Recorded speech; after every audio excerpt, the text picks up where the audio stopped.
Go. Thank you everyone for joining us today. Your presenter today is Paul Fusion. Is that correct, Paul? Did I pronounce Yes, your sir. name right? Paul is presenting today on using the IoT and smart lab technologies to safely maximize productivity in the changing life science workplace. Mr. Fusion manages sales and business development efforts focused on life science and laboratory markets in North America. Paul has 36 years in building controls industry and 31 years of experience developing and delivering safe and cost-effective control solutions for critical environments in the life science market. He has led or supported teams that develop Siemens GOLO intelligent air valve, Venturi air valve labs, and lab single blade terminals, pressurized room and fume hood controls, demand control, ventilation, and other parts of Siemens Green Lab solution. Paul, we're very pleased to have you presenting today, and I'm going to hand this over to you, and feel free to jump into your presentation. And just a reminder for everyone, all the participants, if you have any questions, please type them into the question box, and we'll get to them near the end of the presentation. Thank you. I also want to give an acknowledgement to Tom Smith, the president of 3Flow, a big contributor in ASHRAE and the lab industry. He and I worked together on some presentations in the past, and I've taken some of that information about risk assessment from his work. So thank you again, everyone, for joining us.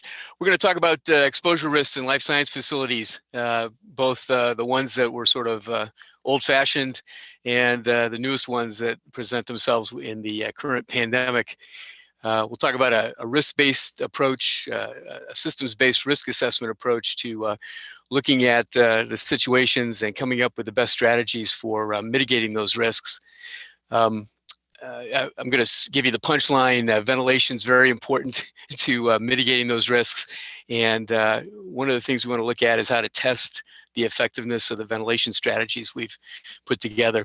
Then finally, we're going to talk about managing the risk using smart lab and Internet of Things technologies. I'll refer back and forth among these areas as we go along. And again, please type in any questions you've got as we go, and we'll cover them all when we get to the end. So risk, we're talking about the fact that life science facilities are known for generating various hazardous emissions. The pictures here, I hope they don't look too familiar in some cases.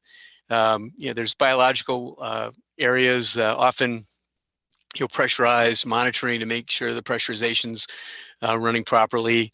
Fume hoods, fume hoods are famous for being risky even when they're used properly.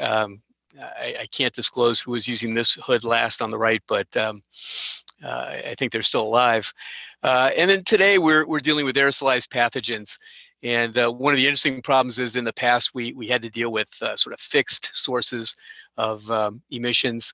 But today we've got these pesky occupants in the building that are walking around and potentially being also sources of hazardous emissions.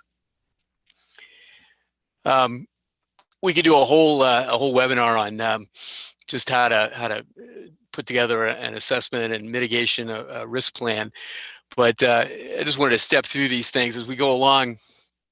You may think of some of the issues you want to deal with, and I'd encourage you to follow this 4-step process. Really plan your implementation first. Make sure you gathered all the information you need, and make sure you've got all the information about the occupants and the people using your spaces, how they communicate, how they utilize the spaces. Sometimes, as we'll see, if you've got IoT technologies or smart lab type technologies installed, you can use that to tell you what's going on in the space. And then you need to assess the current conditions and assign risk. We're going to go into more detail about this, but again, you need a lot of basic information. Information you've already got to help with this assessment process. The third step is really the thing that so many of us jump right into too quickly, and that is designing the mitigation strategy, proposing the changes. I'd say whatever you do, though, you want to remember to conduct tests to verify that you got the result you intended, and make sure you've got a good plan for training the occupants. Again, those pesky lab users can really screw up your best laid plans. And you want to manage this on an ongoing basis and monitor the operation and utilization of the space, and periodically update that risk assessment that we're going to talk about here. So what are the factors affecting exposure risk? On one level, this is obvious. Your HVAC systems and how they operate have a big impact. This little diagram on the right shows sort of a 100% outside air system, a one-pass type system. But so many of our buildings have mixtures of return air systems along with one-pass systems. We need to understand the filtration that's going on, even more today, given that particulate can be a path for carrying the virus. Identify where you've got recirculation zones, and certainly evaluate your exhaust systems to make sure you're not doing all that work to get the hazards out of the building only to have them re-entrained and sucked back in. Airflow quantity and distribution. We'll talk more about the distribution. Airflow quantity, just have to say, a year ago when we first started dealing with the COVID issue, I had so many companies that just went and jacked up their airflow quantities. And I think we all now understand that sometimes just more isn't always better. And certainly it's costly. So an intelligent approach to using that airflow is really going to be the thing that wins the day. The other exposure risk that frankly we've always known about but maybe didn't pay attention to until now is really the occupants. And when you're doing your planning, you want to sort of look at them on 5 axes. You didn't know you're going to be talking about a 5-dimensional space problem, but essentially you have to look at the occupants. Are they people that are known to your facility? Do they themselves know what's going on? Are they trained, or are they transient? And do you have people coming in and out, people that are untrained, people that potentially can be a vector for bringing the virus to your facility? Or could they also be a vector for bringing untrained activities that could be dangerous? And sometimes this is your own known employees and users of the facility moving into an area they're unfamiliar with. So it's a detailed analysis of the type. Density, that's clear, right? Is it multiple people standing close together to get the task done, or can one person be working alone in a space? Can you change a procedure, a process, so that you have individuals working in series as opposed to all in parallel? The duration of the activity, it's known now that some of these effects are cumulative, right? So if I have 15 different 10-minute events, I may have actually gotten myself 150 minutes worth of exposure, and that could be enough to put me in that high risk category. And finally, the activities themselves. On one level, we sort of all know what we think are dangerous activities or activities that would be bad or risky. But it's always good to reevaluate that, make sure your methods are up to date, make sure you're doing the thing the right way, besides just doing the right things. You have to look for the potential for aerosol generation in all these activities. And finally, do you have exposure control devices in place? That fume hood shown over there on the right, I didn't put the occupant of that lab space in front of the fume hood. She could be doing something that should be going on in the fume hood, but maybe she's just not doing it the right way, not using that device. So there's a number of things that go into your evaluation of the exposure risk. And the method we've come up with has been one that's being developed by ASHRAE over the years, and it's been applied here to the COVID-19 space. Also, is just to make risk bands, talk about your spaces based on what band of risk they fall into, whether it's negligible, it's a vacant space, or one occupant, limited access, proper operation of your HVAC system, or something extreme where you have a lot of occupants, frequent visitors, people going in and out, extended duration, or known ventilation issues. it's important to take a systematic approach to this, share with all the stakeholders and the people involved how you're making that assessment so that everybody buys into the result. And again, this is a technique you can use even when the issues of the pandemic have passed, to look at chemical exposures. I had one university out in the west of Canada that I've been to, where on the same floor they had a lab that was working with lavender plants.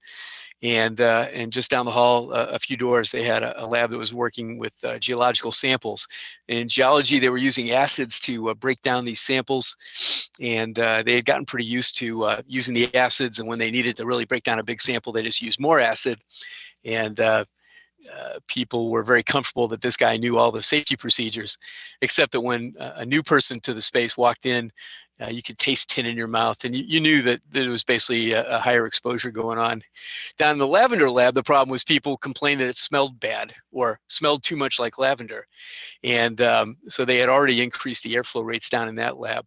I bring that up as an example. It seems kind of obvious. The guy with the acids was in a more extreme risk position, but the lavender clearly irritated a lot of people that had to walk by or use the space. And so sometimes we make decisions based on an incomplete analysis of the situation. And give you an example of how this can all come together. Tom used his own facility, 3Flow, to evaluate this method. He has 28 spaces. He went through the analysis, and what he found was, one space was in the extreme risk category, one space was in a high risk category, one space was, 4 spaces were in the moderate risk category. And over here on the right, hope you can read some of these. The reddish space is his training center. As you might expect, from a COVID risk standpoint, having a lot of transient people moving in and out of the space presented a big challenge.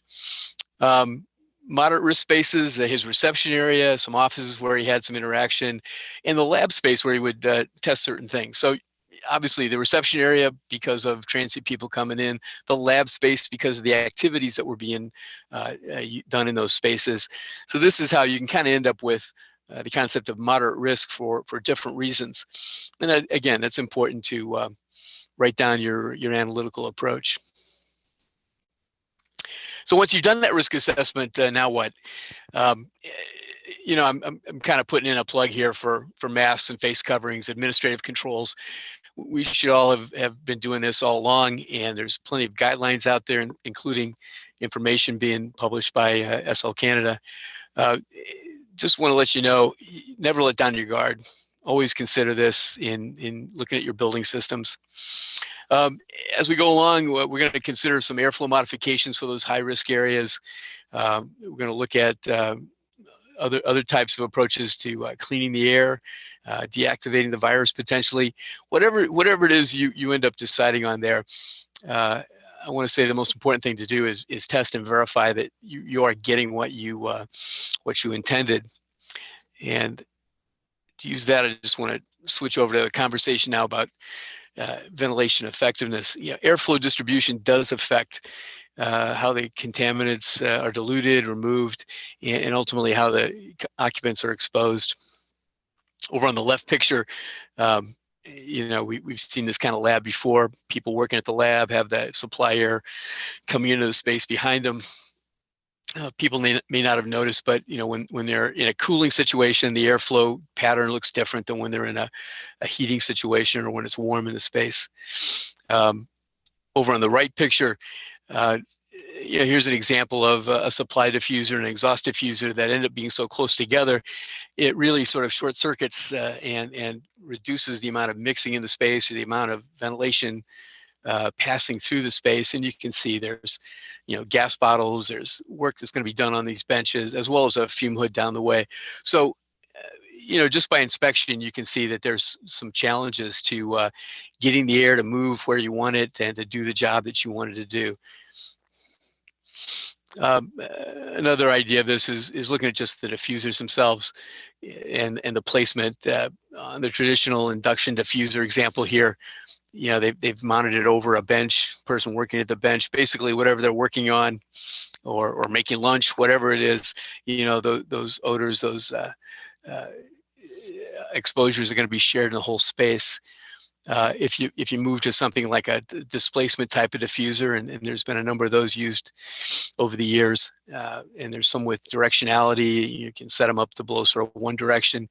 And then the concept is redesign your work effort and your layout in your space so that the air kind of moves as a plug through the space and can carry away the contaminants and protect the occupants. Again, it's not just one bit of technology or one device. It's a total systems approach that will be guided by that risk assessment you performed earlier.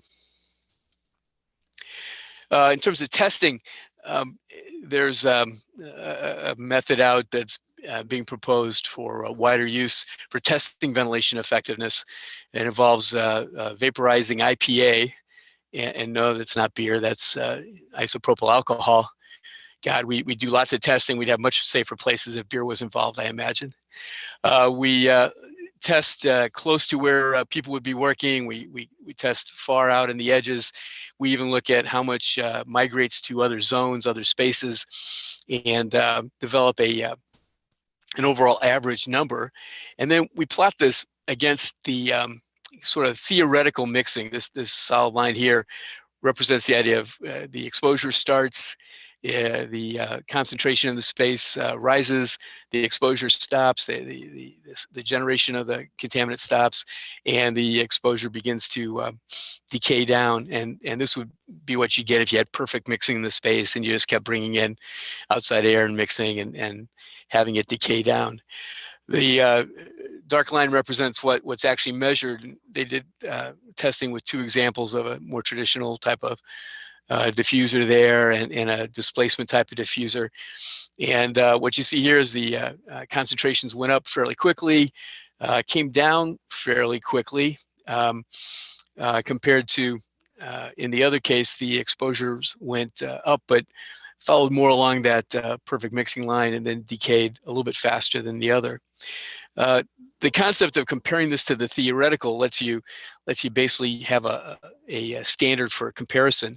So essentially in that one space, both were operated at a 6 air change rate level, but one had the effectiveness equivalent to 2.5 air changes of perfect mixing, whereas the other had the effectiveness of 9.7 air changes of perfect mixing. So I just wanted to show this is a technique that can quantify a lot of what you already probably assume from a qualitative standpoint, and basically shows the importance of using sensors and gathering information in your space, which is really what smart labs are all about. It's incorporating an intelligent building systems infrastructure to help you get that information, that data that you need to optimize your airflow strategies, your environmental control strategies, how you do maintenance, how you service the space. And we think too, it involves looking at sustainable approaches to energy and utilization of the space that ultimately are going to help you improve the lab performance, obviously keeping your occupants safe and comfortable, and making it a space that fosters future innovation. So some of the concepts are you'd have control equipment, sensor equipment involved in the space to help you understand what the total indoor environment is. This information is all being shared today with Ethernet systems being available. We can get lots of information, lots of bandwidth, and get that information up to where it can be analyzed and evaluated. Relative to the topic of the pandemic and all too, if you're looking at air quality factors, sensing for particles will be important. Again, that's a potential vector for the virus. And how are these concepts used? How are these systems used? University of California, Irvine is a great example. They've published a lot of data on their utilization of these concepts going back to 2008. And they really epitomize how you manage the ventilation to match the measured exposure risk as opposed to an expected exposure risk. So by monitoring the occupancy, VOC levels, and particles, they've done their evaluation and determined that in most of their spaces, they can run at a 4 air change rate during occupied periods and drop down to 2 air changes when the space is unoccupied, basically accounting for the things that activity brings, the risk that activity brings. When an air quality event is detected, either VOCs or particles, they're able to drive the airflow rate up to 12, which will clear the space effectively. And periodically, they reassess those hazards. So, for example, if someone there at UCI was going to be using a lot of acid, they would move to a different minimum air change rate, say 6 or something, to match that increased level of hazard. And again, it's important to monitor these type of events, but identify the ones today that are being driven by particles as opposed to just the VOCs and the chemical contaminants, and understand how those two things are different. Another element of a smart lab solution would be mobile applications or just communication applications in general. In the past, we've sort of had some of this stuff that was really an extension of the BAS. It wasn't terribly useful to the occupants. The newest applications people are talking about are ways to get the occupants engaged. And you've seen in the pandemic, people, they have cell phone applications that help them know if they're in proximity to someone that's had the virus, or sometimes people are using cell phones to track, movement of people. I think one of the most important things for safe operations of your life science spaces is to have an informed occupant. Sure, they can change the temperature, they can control the lights, you can get that information, but they can also find their other colleagues. So much of what we do in life science is working in teams, and of course we want to do that teamwork in an intelligent fashion. And this type of technology is going to let you schedule meetings and have the right amount of people in the right space, in a space that's appropriate, so you can spread out and be socially distanced. Also, you can use the scheduling concept not just for a meeting. Things that in the past have been more used in an office environment, we're now finding highly useful for applying to, say, scheduling the use of shared equipment like fume hoods, large instruments, microscopes, special analysis equipment. So much of what we're doing these days is sharing equipment, and it's a problem that we have technology to help us with. You can also receive messages about what's going on in the area, in the community. A lot of this relates to, if you're familiar with the well building standard, you can use this information to educate at the same time that you're informing people and keeping them safe on a moment by moment basis. And finally, there's a way to share how the organization, how the whole enterprise is doing. Give people information on how their efforts, how the things they are doing are impacting the sustainability, the energy, and the safety of their facility. And I think that can't be overstated enough, that informed, engaged occupants are going to be safer, and they're going to make everyone safer. Another element of a smart building technology here, smart lab technology, is what we've been calling the IoT sensor grid. A number of different manufacturers offering sensors that can sense motion, heat, light, sound, anything related to human activity. And they use this information in a really, the classic big data application. They pull the information together, and they're able to report on, where people have moved in the facility, how much density there is, where there's buildup of heat, or, more high density applications. And they can provide this information to better manage the space. And of course, the real estate guys are all over this application, but when you lay it over with the locations of hazardous equipment, areas that are already known from your risk assessment to have high hazard risks, it kind of gives you a whole new feeling and a new understanding of your space, and again, how the occupants and how the building design interact. So how do we use this? Well, obviously one is locating those at-risk pathways and detecting usage pattern in your space. Find the most commonly used pathways, overlay those hazardous materials locations, overlay the equipment that's being used where potentially there are exposure risks, and then apply some analysis to it. Relocate stuff if you can, or add equipment that can be used to reduce the social interactions, reduce the airborne exposures. And then, other things seemingly almost mundane, but optimize your janitorial routines, and certainly optimize your ventilation schedules. If you don't need the air, if you in a certain spot, use less of it. That's what, in the end, the whole organization is going to save without having any kind of reduction in the safe operation level. You can also use systems like this to implement sort of a real-time location service. And this becomes critical for tracing and tracking exposures. But even when the pandemic passes, it'll be something you can use to also help enforce your safety programs. You can use mobile applications, again, cell phone-based type things, or employee badges or something like that. There are a number of different technologies that have been out there for years, used in different situations. And today we're finding more and more application for that general office, general building environment. You can identify events based on proximity and duration. Here's S. Miller and Frank, B. Frank in the kitchen together. Are they 6 feet apart? How long are they together in there? This type of thing you can record. And you can also overlay this with air quality event exposures. These two folks were in the kitchen. Did they have contact with some kind of effluent? Was it some kind of air quality event? Maybe it's just bad cooking, or maybe it's something that needs to be followed up on. By having this information, you actually have a chance to go and identify the problem, talk to the people involved, make sure their training is up to speed.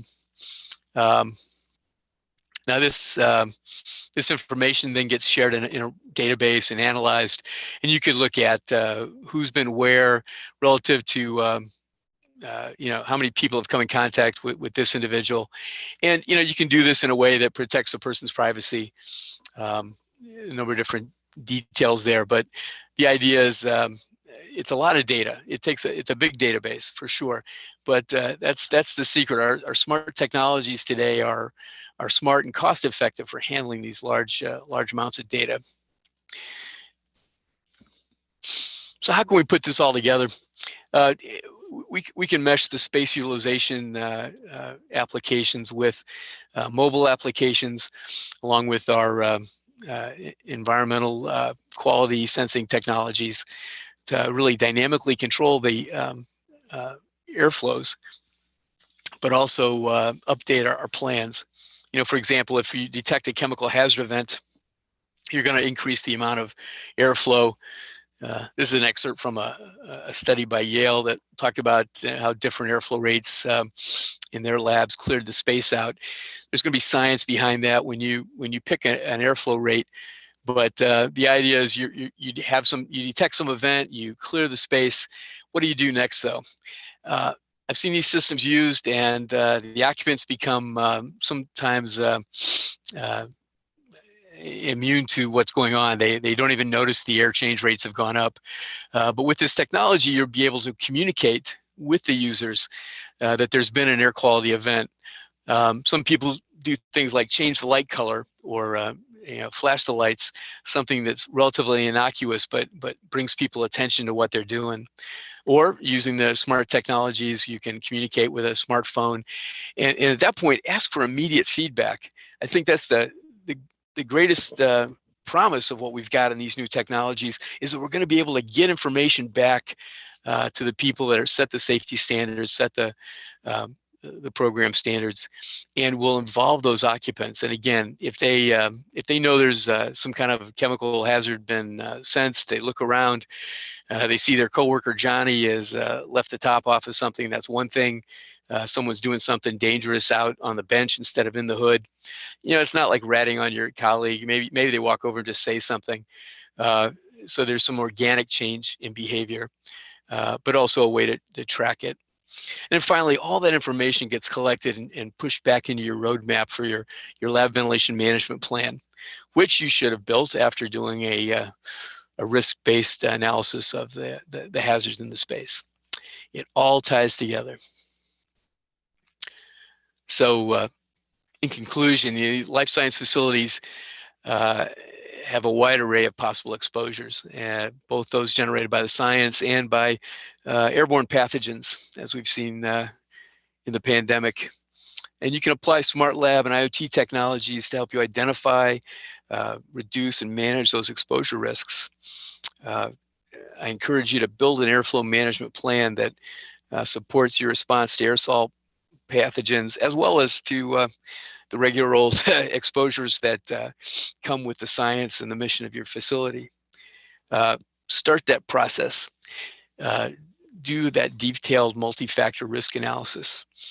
And as you do that, as you implement changes, be sure that you're testing to make sure that you've gotten the result that you wanted. So taking all that occupant info, risk assessment, building and space information, procedures, put it together so that you deliver prudent safety measures that can be supported by your smart technologies. So any questions?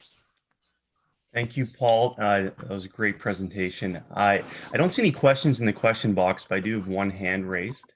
Jalen, I'm going to allow you to talk here. Feel free to provide your comments if you prefer to ask out loud instead of typing in. That works for us too.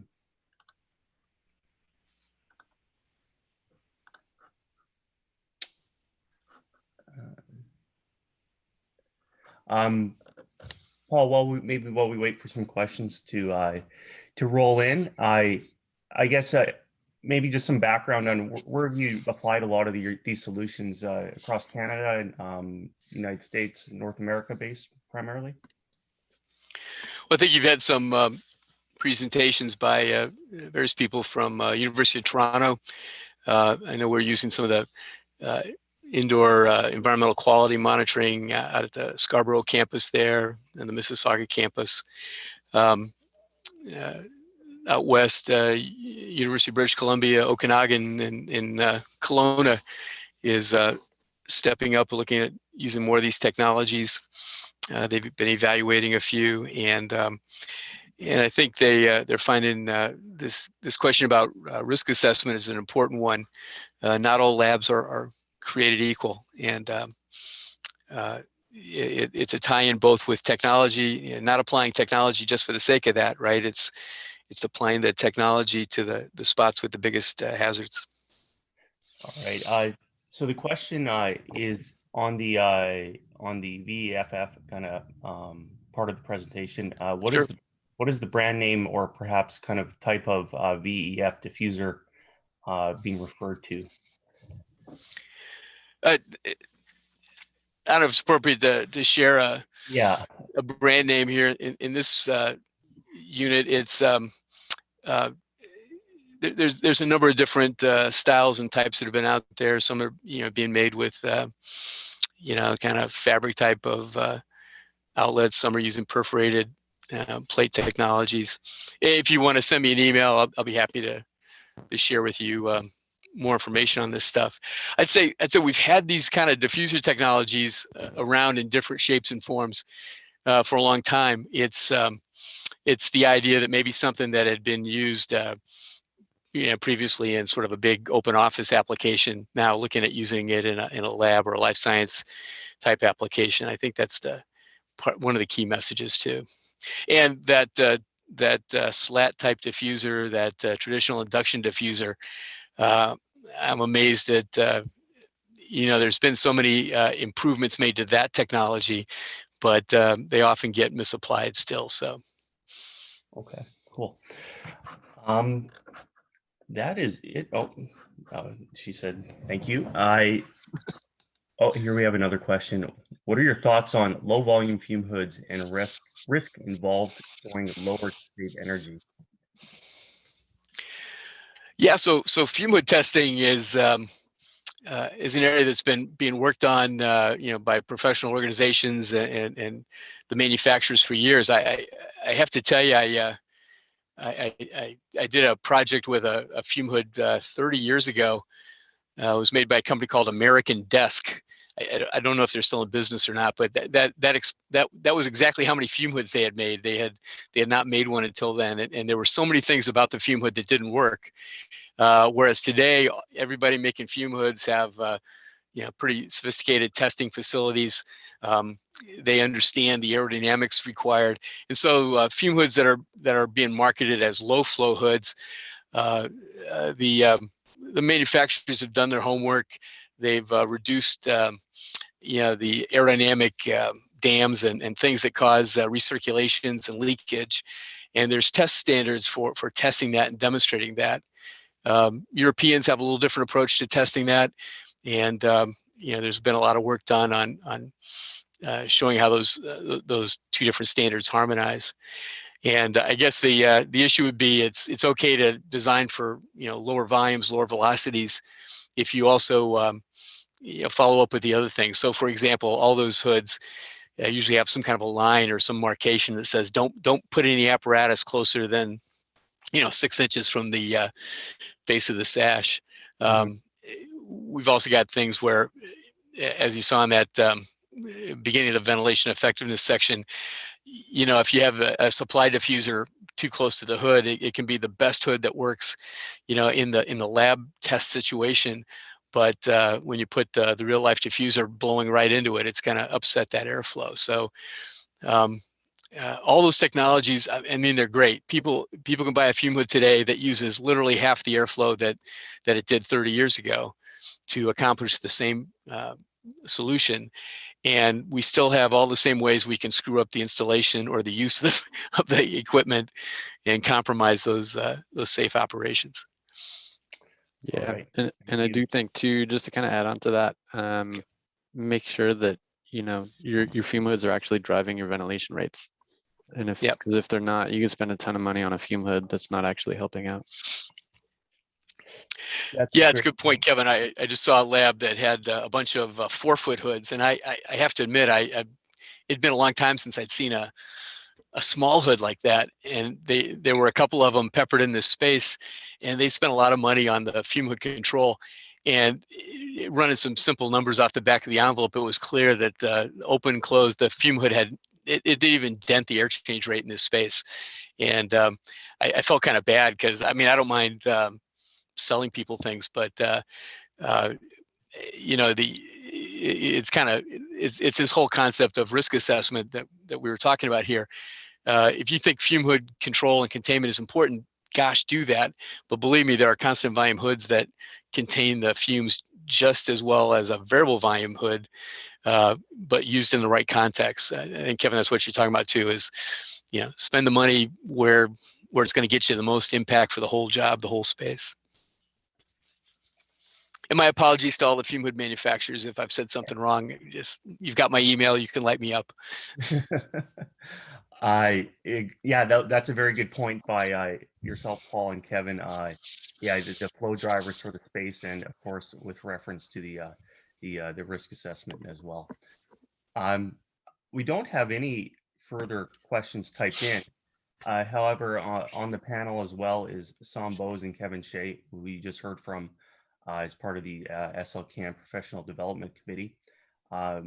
Unless either Sam or Kevin, if you have any further comments or feedback at this time, feel free to chime in.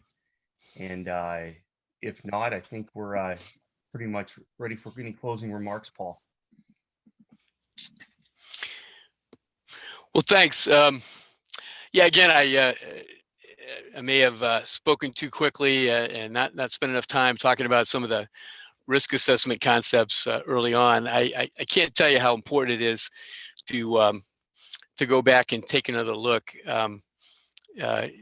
In all of our lives, we have situations where we've become comfortable with certain situations, certain equipment, especially among designers and scientists.